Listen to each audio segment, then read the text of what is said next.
Mythos and Stories Through the Arts by Ezra Certain Billingsley. Ancient Egyptian art is some of the most iconic in the world. It stands out as a culture because so much of their lives were focused on around the concept of death.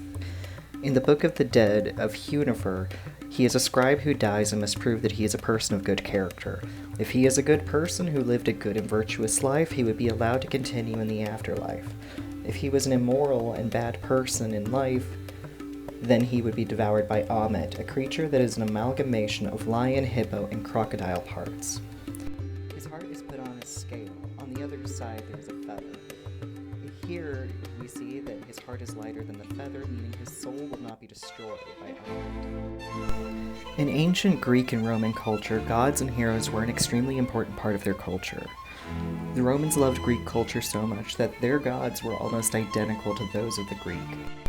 Romans loved ancient Greek culture so much that they would adorn their homes with frescoes, a style of mural painted on plaster walls.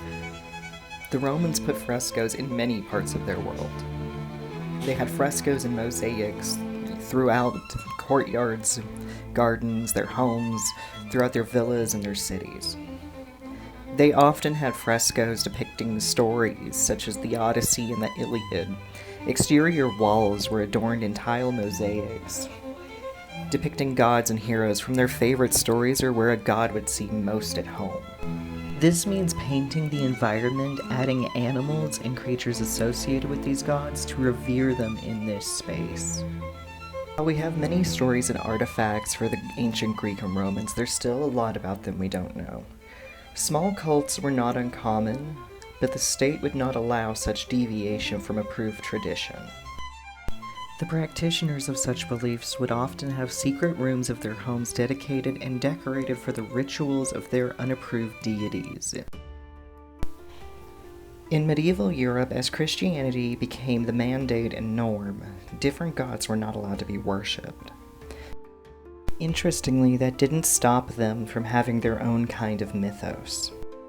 There were still many legends of mythic creatures, and they were still recognized among cultures. Bestiaries were beginning to be created as a sort of guide. All animals had a spiritual hierarchy in the Christian world. All creatures were separated into categories such as land animals, birds, serpents, and sea creatures.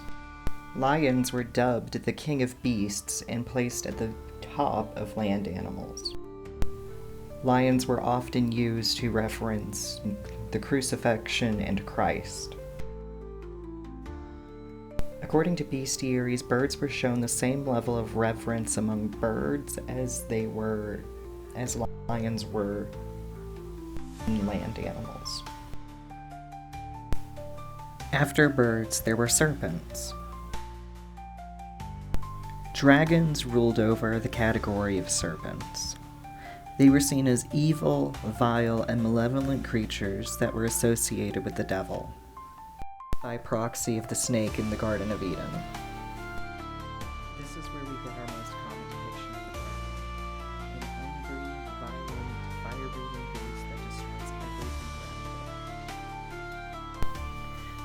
around it. Now, unicorns were a special case.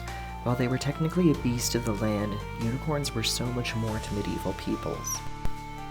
They represented many things.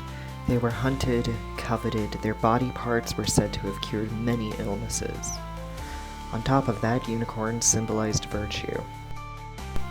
Surprisingly or unsurprisingly, unicorns were actually very important to Christianity.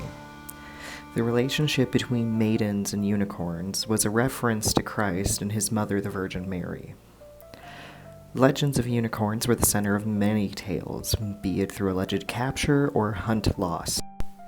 Sea creatures were the final section of most bestiaries. Medieval sailors feared the idea of many twisted and grotesque creatures in the ocean.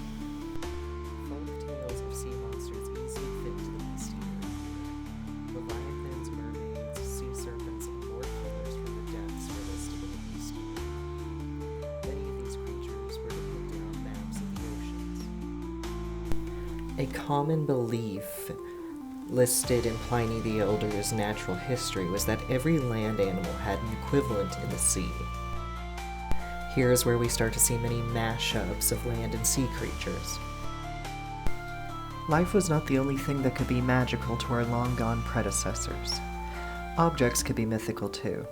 If the gods could have magical and blessed weapons, then people could too. The most notable weapon of all time being Excalibur. The sword of legend that still finds its way into many works of fictions today is not the only special sword. Numerous cultures had magic or blessed swords. Excalibur isn't the only sword of legend that was unmovable or sealed in stone, like the sword embedded in the rock at Rocmador. Some legends could even be a little more unusual, like Charlemagne's Joyous was claimed to change colors 30 times a day and could not be beaten. Even the Prophet Muhammad was said to have had a blessed sword.